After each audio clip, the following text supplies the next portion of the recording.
It's been hammered, folded over, hammered, folded over, hammered, folded over. And like a sheet then? Yeah. That's the process. And it ends up looking like that. And because of that, it's very, very strong. Now, you can't break it. It'll bend, but it won't break. Different grades of wrought iron. There's Wortley here, there was Wortley Best, Wortley Best Best, and Wortley Best Best Best. And depending on how many times your bars have been broken and then welded it up again. And how tight that... Yeah. Get rid of the slag. It gets how many times would it be like bent over? Well, how many lines are there on there? So there's no use of carbon? No carbon, it's basically pure, but apart Yeah, from and the hammering took a lot of the carbon out of it. Yeah. Because when you got it originally from the blast furnace, there was all sort of slag and bits in it.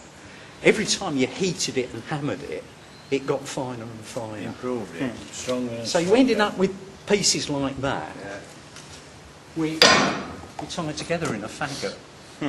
As you can see, there's the squares there, but this is demonstrating that as you began to hammer it.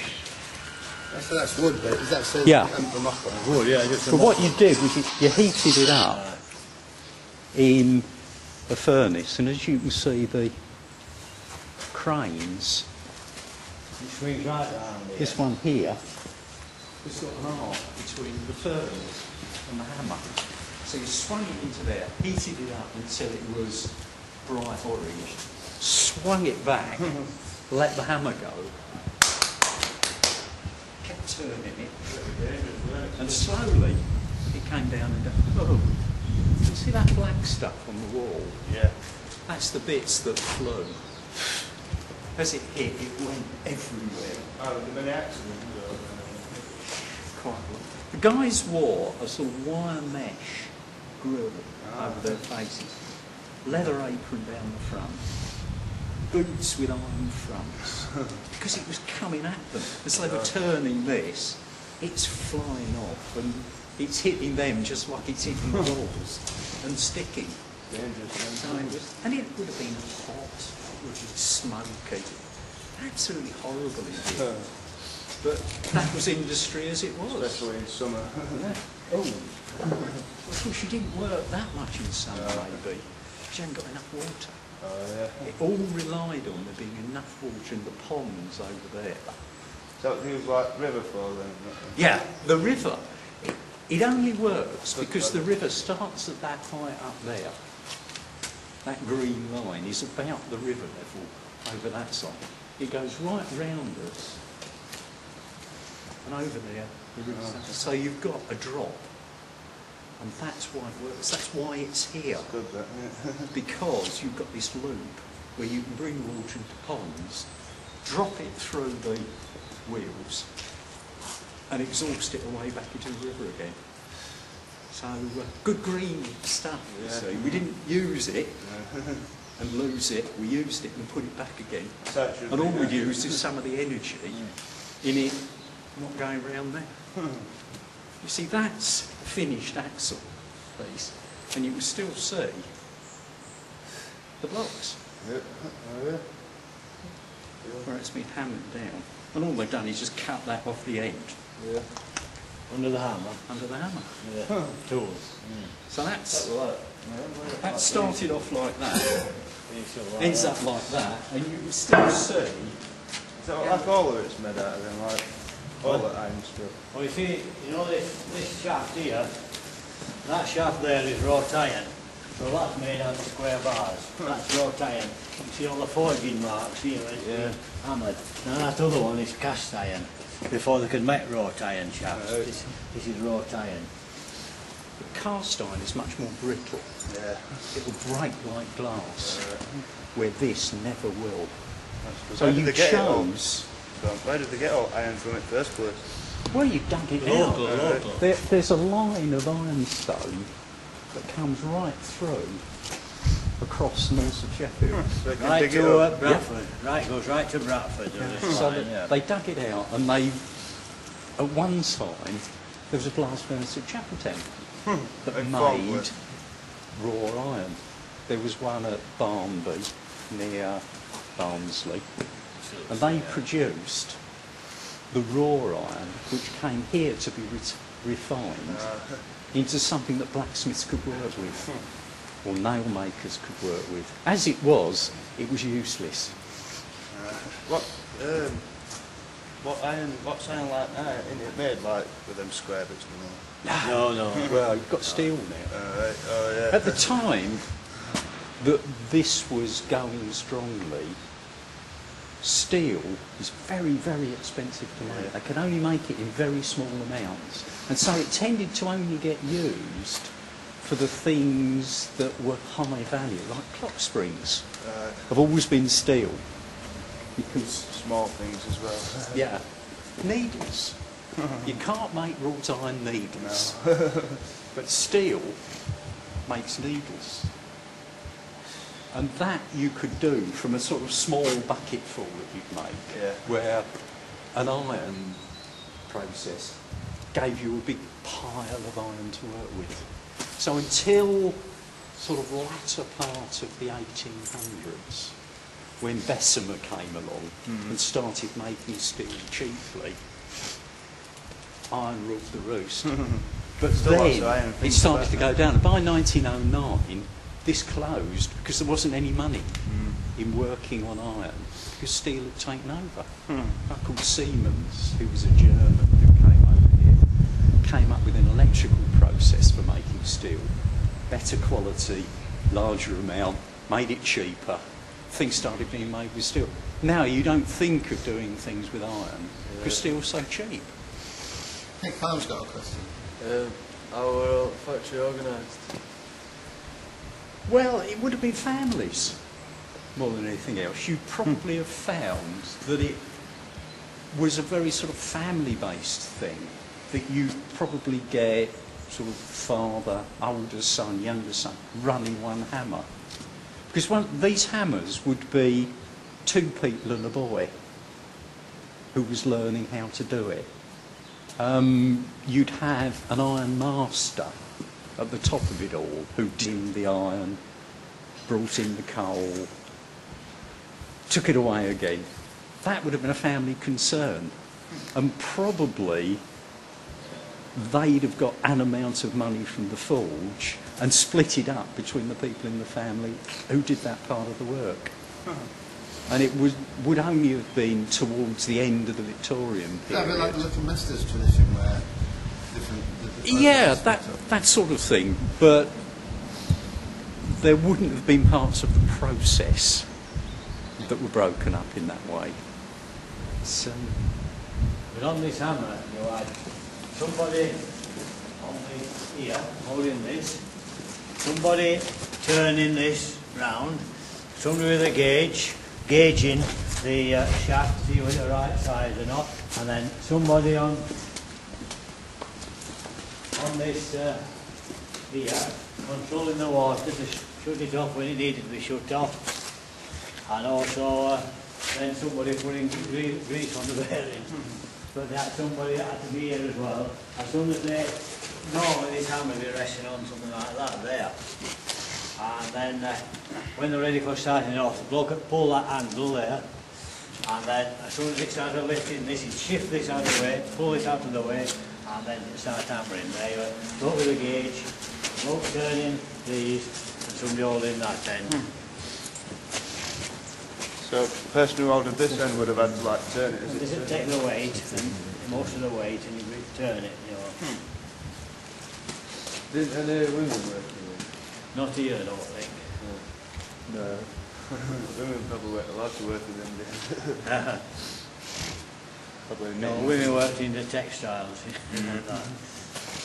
but not until quite a lot later, was it? In the sort of early days of this. Well, there weren't very many women workers at all. They tended to be home-based. yeah, well, And the yeah. only industries that they got involved with were within their own homes. But they might have done part work of finishing things, finishing tools maybe, or weaving, this sort of Spinning, thing. you know. But Cooking very food, much food. the men did the work, the women looked after the family and the house, and What about the commerce of it, you know, the buying and selling of the raw materials and the... Would they have sales reps? And how would they get the contracts? Or were they the only people providing the service? They did later on. Early on, there were travellers who came round who looked after a large part of the business, particularly in nail making. They would have bought wrought iron from here, taken it to a slitting mill, who'd have cut it down into usable pieces. Then they'd have picked it up from there, taken it to the nail makers, who'd have made the nails. They'd have collected the nails and taken them to market. So they're kind of more of a whole... You know, they were providing a haulage service, a distribution... No, they were actually paying. But they would have paid Wortley Top Forge for the iron, and then they'd pay the slitting mill for reducing it and slitting it. And then they pay the nail makers per 100 nails. Take it away, and in the end they would take it to market, and the markup they could put on it was their profit. Yeah. So they were the entrepreneur of the time who was running a business, but everybody else was doing the work, as it were. Have things changed? No, they haven't. It's probably how it's like moved on, isn't it? Well, I guess so, yeah. The people who do the work still aren't the people who make most money, though, aren't they? Nope. Brent Hall was yours built from the profits from all these places. Fences. Yeah.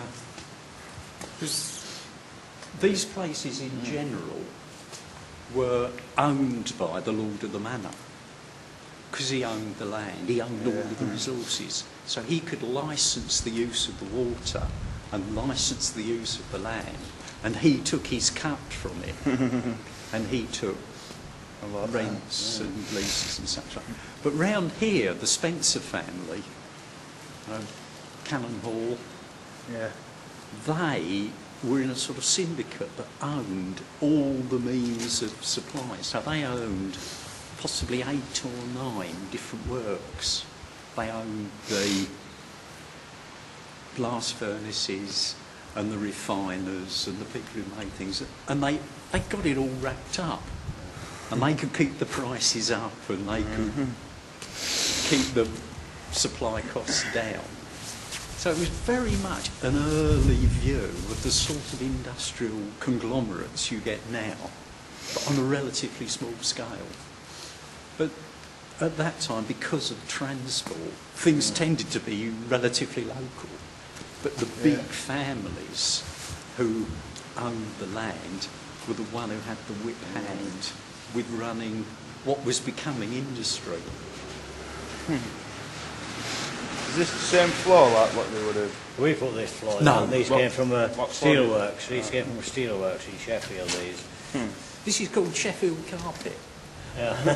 Because so much of Sheffield industry had these across the floor. They're just wrought iron plates that were down here originally. And they've taken up and scrapped when most of the other things were scrapped. But this surface is quite important because you can slide things across it. Yeah. Heavy iron and trucks and All such right, like we're running- slide across an iron floor much better than they would stone flags or a mud floor, which it would have been originally. And they slowly came out to put metal down. You can slide about. And it's easier. They were all down to make life easier for yourself. Where did you go to like? Sorry? Like, where did you go to like drink like tea and that? You probably didn't. Somebody brought it to you. That was the boy who gagged the thing. One of his other jobs was to go and fetch the beer. Because it was hot and it was hard work and you needed lots of fluid. At that time, the water wasn't very clean, so they drank massive amounts of beer. But it was very, very low in alcohol. It wasn't your sort of Stella Artois. It was really brewed to make it clean. So it didn't make you ill. But they bring it to the job because these people would be paid by what they made, not by the number of hours they were here. So it was piece rate. They couldn't afford to go and sit in the sun for an hour at lunchtime if there was enough water to run the wheel. So they'd be at it for every hour they could as much money. when there was water to drive, because that was about income. There was no guarantee. There were no paid holidays. If you went away to the seaside for a week, you didn't get anything. Oh. And that, even up to your time, Yeah, I I guess, didn't. when you first We had a started. week's holiday in summer, that was it. We couldn't have it when there was engineers holidays, we couldn't have Did it you when work there was weekends textiles. as well? Or? Yeah, oh yeah. So that's every day? Yeah. God. We had to work night and day to do jobs on different engines. Like most of your life will be like in here. I once went 3 nights and 3 days without going home. God. When we came on Wednesday, we noticed that there was a stove in there, and it seemed quite cosy. I mean, this is kind of a bit of a bleak workplace, but is there any kind of soft side to this? None at all? No cosiness or... So, yeah, No, not particularly. It's quite interesting that this is a bit of a sort of industrial hamlet, a bit like Abbeydale, because people lived on site. A lot of cottages all over. But there are 2 cottages round the corner where people lived, and just across the road where you've come in, there were a row of cottages. So people didn't live far from home. And probably in the summer, when there wasn't much water about, and you couldn't run this, they'd be off home and they had big gardens where they could get out in the garden, grow some food, add to their incomes. Yeah, small old engines. So I suppose that's a bit softer, because they'd have been out in the sunshine rather than here in the smoke coughing away. Because on a sunny day it could have been quite nasty here. Because you can imagine there were 3 of those furnaces in here. One there, one there, one there. All almost red hot. Now, those plates would be almost glowing. Would have been really hot in here. And smoky. There were 3 chimneys that ran up at the back there. And a blast of air from that wheel in the corner, blasting through them to increase the heat. But it wouldn't be. That big pump. Health and safety hadn't been invented. And the atmosphere and what was going on and all of it That chance of would putting have in made it. compensation claim. No, really quite hard work. But it was a job. People who were working on the land weren't getting anywhere near the income of these people because they were sort of serf-type society. They were being paid partially in what they produced and small amounts of money. Where here, as you worked, you got paid. The more work you did, the more money you got. So it was beginning the sort of the factory system where you got to where we've got now, where you've got salaried workers, you've got paid holidays. It all began with people coming out of farms into places like this, into industry. That's it in a nutshell.